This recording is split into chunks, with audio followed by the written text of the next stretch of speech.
morning, beautiful people. Welcome to yet another episode of the Younib Breakfast Show with me, Peninah, Wachera. I hope you guys have woken up well and have done your morning affirmations, yeah? As for me, I'm really, really excited and my morning is really brightened up, yeah? So, as it is the norm here at the Younib Breakfast Show, let's go straight to the morning bite of the day.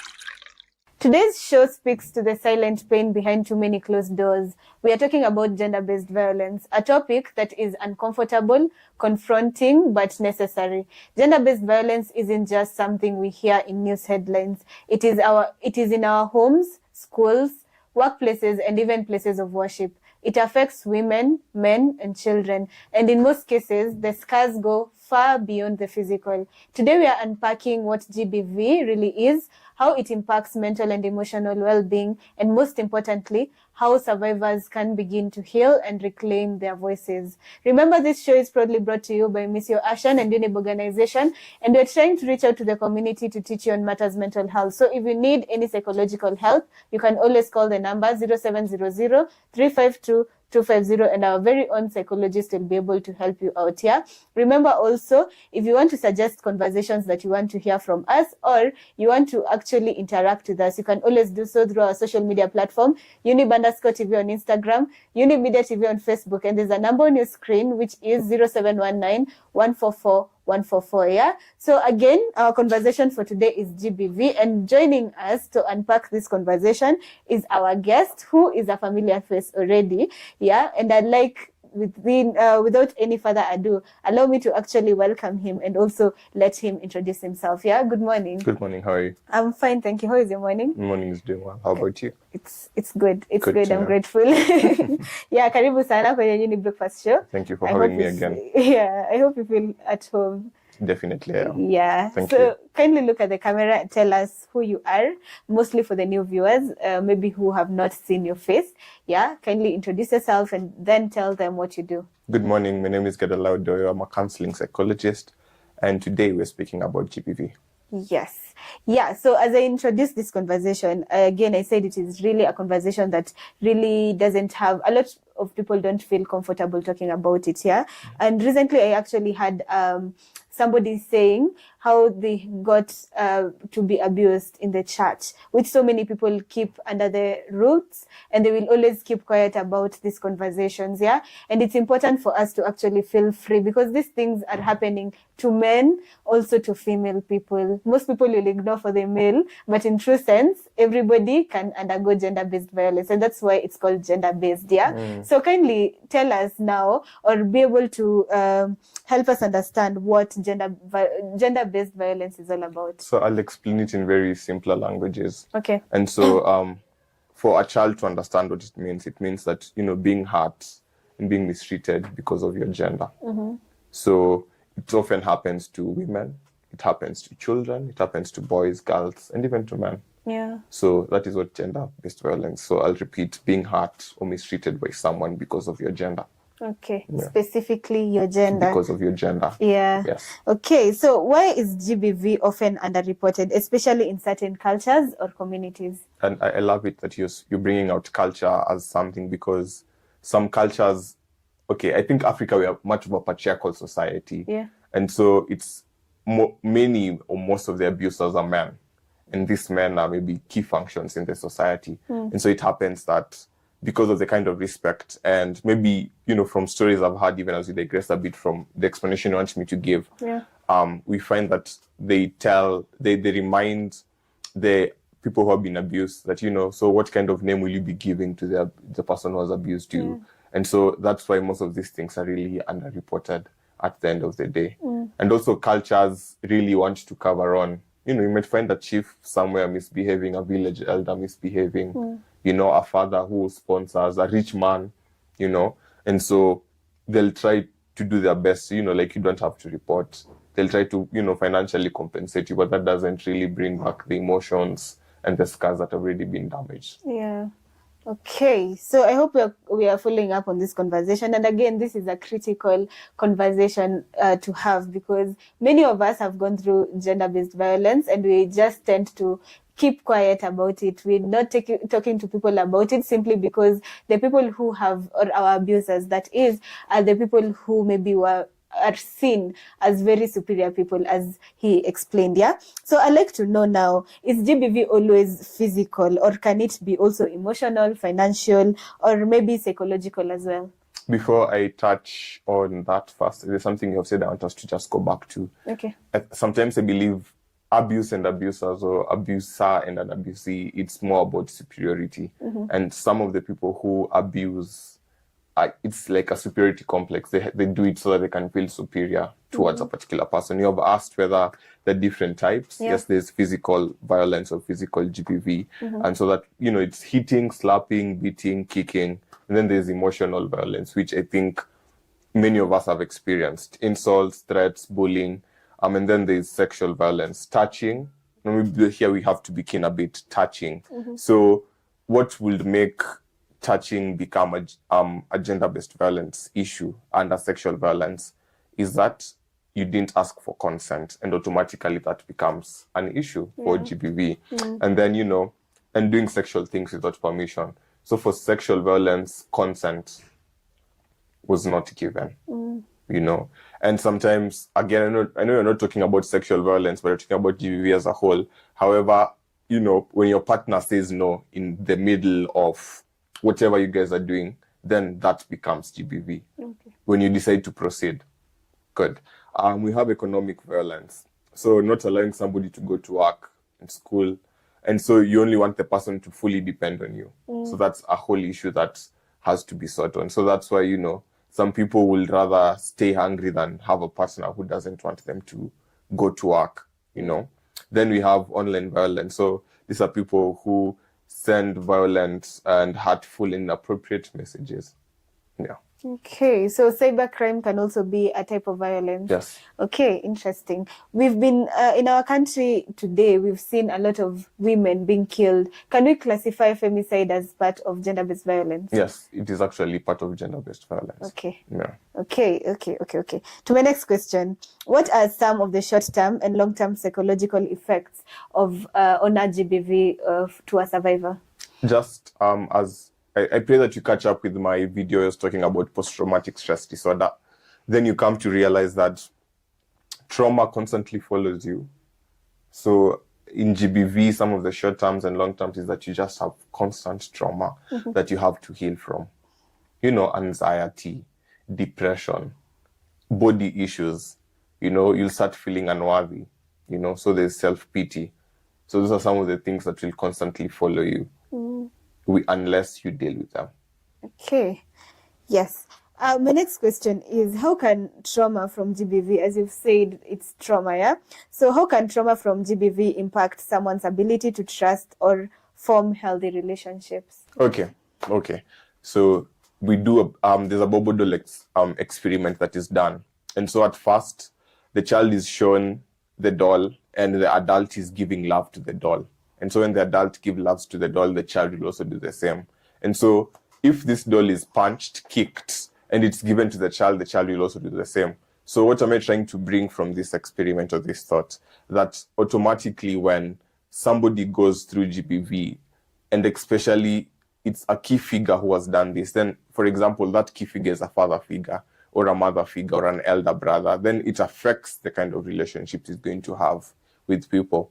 They might either look for continuous people who are abusive, and that becomes a trend, so that you might even find the person has Stockholm syndrome, where, they go for abusers, and that's what they get attracted to time in and time out. Okay, interesting. I hope you are getting to understand this conversation on gender-based violence, and we are following through, and we are getting to actually learn more when it comes to the conversation, yeah? So I'd like to hear from you. What does a safe relationship mean to you? Please let us know through our social media platform, Unib_TV on Instagram, Unib Media TV on Facebook, and there's a number on your screen. You can SMS or WhatsApp, 0719 144 144. We are going for a short break, and we'll be back with more.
Welcome back. This is still the Uni Breakfast Show, yeah? And before the break, I had asked you a question. What does a safe relationship mean to you? And I'll be sampling some of your feedback. Someone says, a safe relationship means I can be myself without fear of judgment or punishment. Someone else says it's about trust, communication, and knowing I won't be hurt physically or emotionally. Someone says it means being heard and seen, not controlled. Freedom and love can exist in the same space. Someone else says a safe relationship is where love is not used as a weapon. It is built on mutual respect.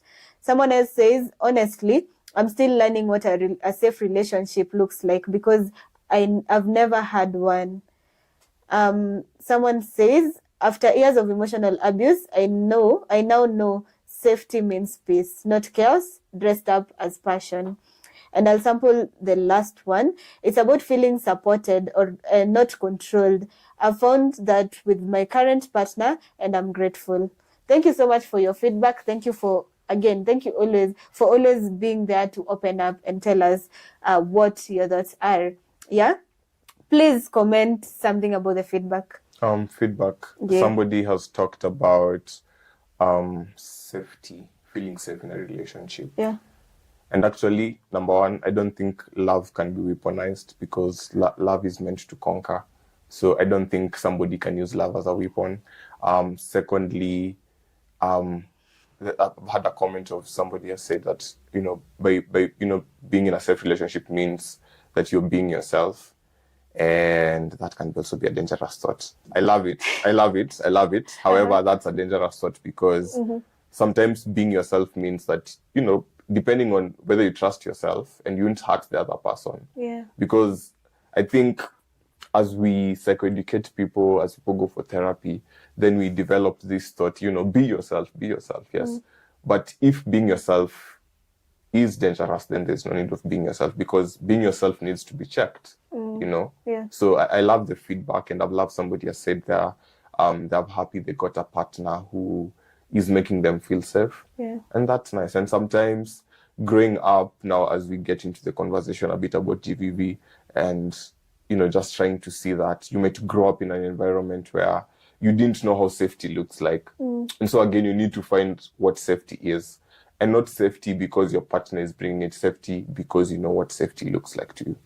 Okay. So as you're building safety with your partner, then you need to understand that you're the one who carries the safety, not your partner. Because when you let your partner carry your safety, it means the moment your partner leaves, then he goes away with the safety. Yeah. Okay, Yeah, interesting. Wow, I hope you've gotten to learn more about it from even the feedback we've been given from our psychologist here, yeah? So to my next question, what are these indicator signs that somebody might see or have that will say, okay, maybe this person is going through abuse? I've been seeing this TikTok video of a young child and the mother. And so the mother kept on lifting her hands and the child kept on laughing. And we come to realize that the mother was saying this is a healed generation.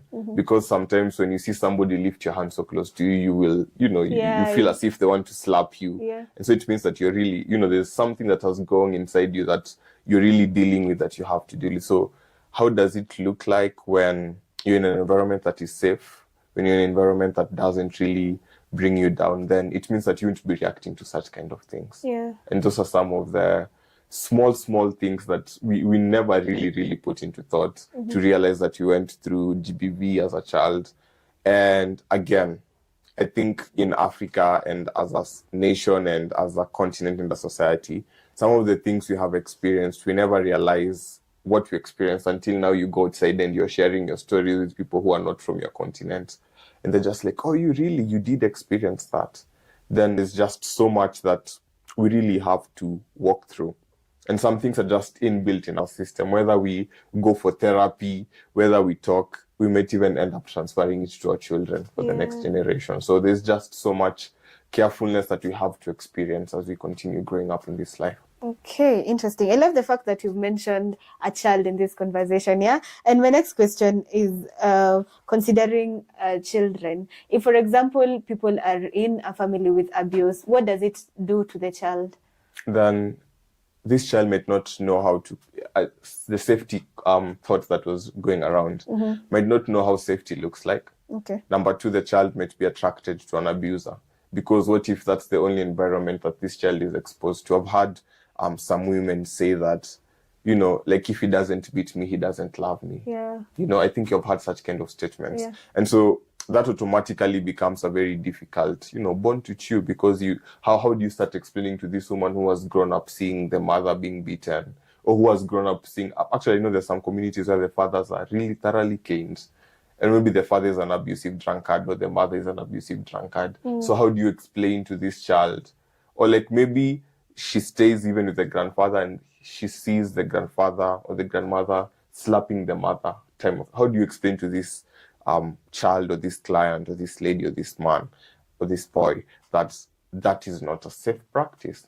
So again, you know, the environment really factors a lot in this child's life. So it becomes very difficult unless the child makes a conscious decision, or this person, or this young adult makes a conscious decision they want to move out of this. Okay, interesting. And my next question is actually on generation, the intergenerational issues or trauma. You know, you've mentioned about somebody seeing and then repeating it, because now in their head, that is what is the right thing. And in real sense, it's what is wrong that seems good for them, yeah? So my next question is, how can intergenerational trauma from abuse affect families over time? It takes a lot of mind work and a lot of psychotherapy for you to understand, number one, that was traumatic, because I think we have experienced so much trauma that we think it is very normal.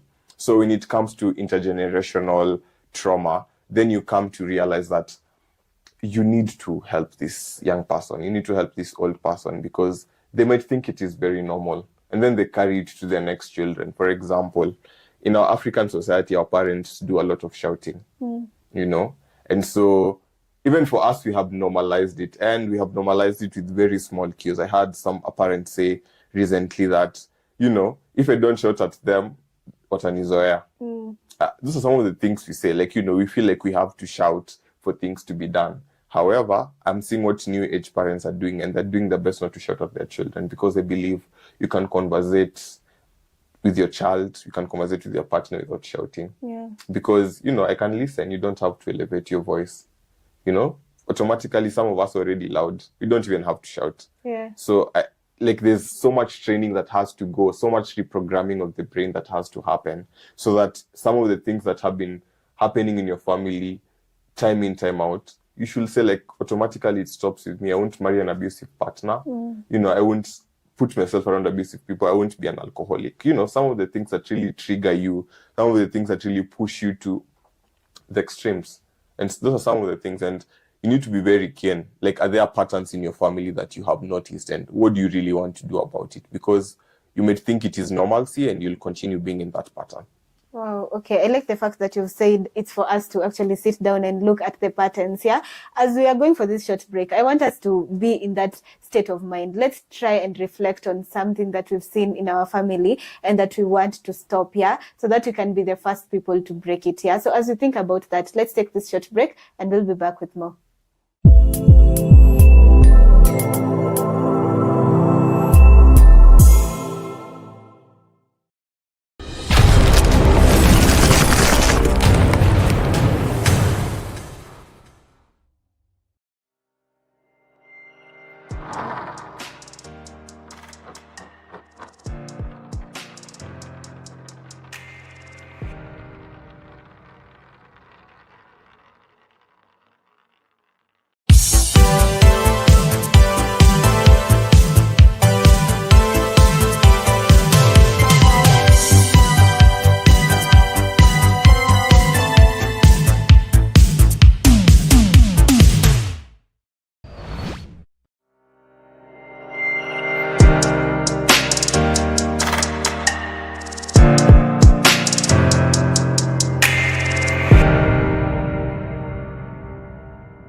Welcome back. This is still the Younib Breakfast Show, and I hope you guys are getting to learn more about this conversation of the day, which is gender-based violence. Yeah, for I think we are giving you a lot of information when it comes to this discussion, and we are also trying to help you be able to introspect and get to understand whether there are things that you yourself can be the first person to stop. Yeah, as I asked before the break. Yeah. So coming back to this conversation, my next question is.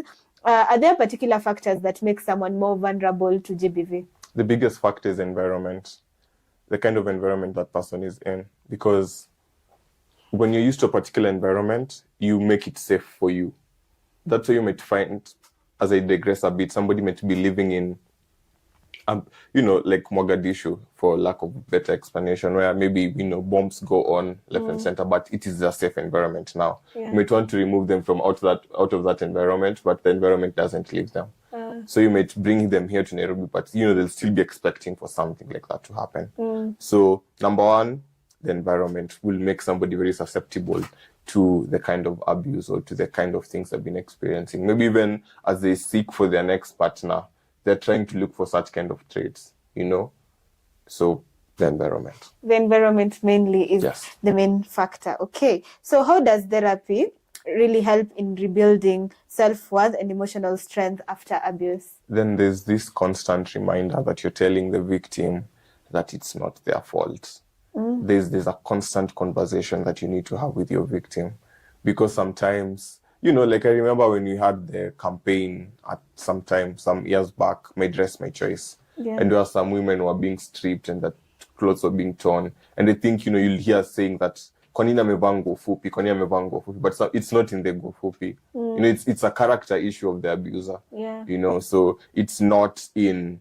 It's not in, the victim at the end of the day. And nowadays we don't even call them victim, we call them survivors because they have already gone through the whole experience. Yeah. So it's trying to remind the survivor at the end of the day that it is not your fault. And it takes a lot of time. It takes a lot of building their self-worth and, for them to see themselves as people. Because one thing that abuse takes away, it takes away the self. I think anything that happens to the human brain, it takes part of who you are. So there's this constant reminder, it is not your fault.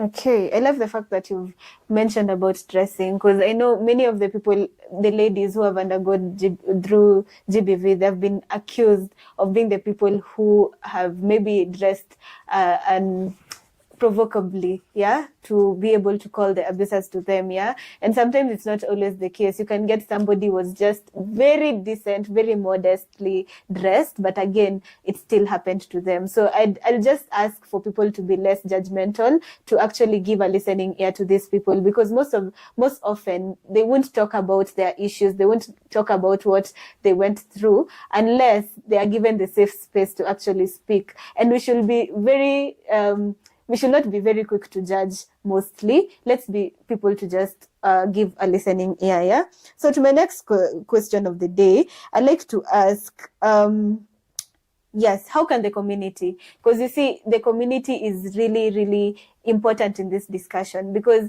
in any case, we as a community, we as the society are supposed to be the people who are in the front line to actually stay or say no against gender-based violence. But most often it is the community that will judge. It's the community that will say, yes, this person went through this, you don't have to seek help, or you should not be quick to go specifically go report. Because I've heard of instances where people have been told, okay, you guys will be here, we'll offer you with the right ways, but you don't have to go report whatever has happened, which is suppressing what is supposed to be done. It's important also for the law to come in such situations so that we can be able to curb. Because the more we keep quiet, the more we suppress this, the same person may be able to affect other people, which at the end of the day is causing a lot of trauma and a lot of injustice to different people. So my question is, what can we as a community do to actually accommodate or help people with GBV? And also, how can we be able to prevent this from happening? Good. Let me start with prevention. I think we say prevention is better than cure. Yeah. Number one, deal with people's mindsets. Let our mindsets be open. I love the point you have talked about women being dressed decently. you might imagine even how Muslims dress their bui from top to bottom, covered everywhere. Somebody will still rape them, even Somali women. And so we come to understand one important thing is that our mindsets have to be changed on some things.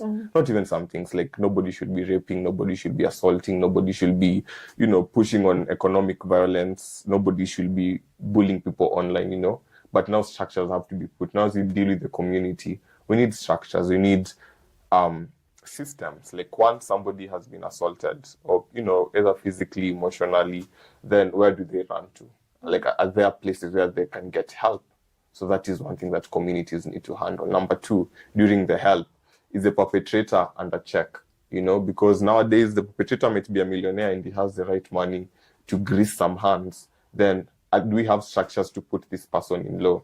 For sexual assault in Sharia law, they chop off the person's whatever belongings at the end of the day. So do we have structures to keep these people behind bars? Do we have structures to retrain and reprogram their brains again? It is one thing to take somebody to prison, they might come back out 10 or 15 years later and they still have the same behavior. So are there programs for training this person, at the end of the day? And then how do we help the survivor? Are there going to be people helping the survivor emotionally, physically, financially? So some of the things that we have to check in. Okay, so as we are coming to the end of the conversation, I'd like to know, can healing from GBV lead to personal empowerment? And how can survivors really reclaim their voice? Healing, yes, can lead to personal empowerment. Because one thing that we try to achieve as we heal is to bring your self-worth, is to bring who you are, is to bring an understanding of what is happening. And so as we heal, as we work with our clients, we are trying to encourage them, you need to heal. As much as healing takes, the healing curve is very different. You might think you healed, and then tomorrow it's like you're back to zero again. But there's that consistency. You putting the necessary effort at the end of the day. So healing happens, and with healing, it really, really brings back who you were before, and even maybe a stronger person that was inside that you never knew about. Okay, so kindly look at the camera and maybe give us your parting shot for this conversation, and maybe also a word of advice to a survivor out there. Good. In GBV, you as a survivor, it's not your fault. I know the society, the people around you will try to victim blame you and remind you that, you might have dressed this way.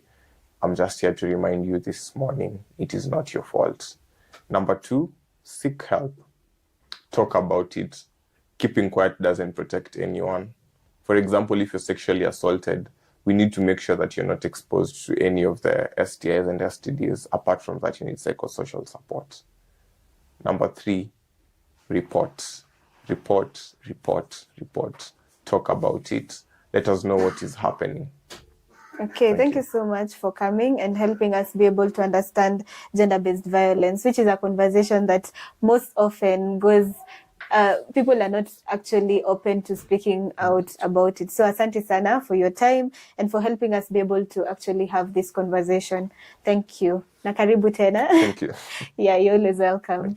Yes, and to everyone who has made this show a success, thank you so much, Elias Mushina, for being our camera person and also our director. Asante sana for the good work you're doing. And to you, our viewers, I hope that this show has been an enlightenment, that if you're one of those people who is going through gender-based violence right now, or somebody who is a survivor, just know it's not your fault, as we have been told. And also, feel free to open up, talk, because most times I know people with GBV feel like they are the people who cause the abuse, but in real sense, it's good for you to actually seek help, and you'll get to understand what really happened and how you can be able to become a survivor. So as we are going through the day-to-day, I'd like us to just go thinking about what are these things that we are supposed to change about ourselves, and what are these things that I kept quiet that maybe would help me become a better person.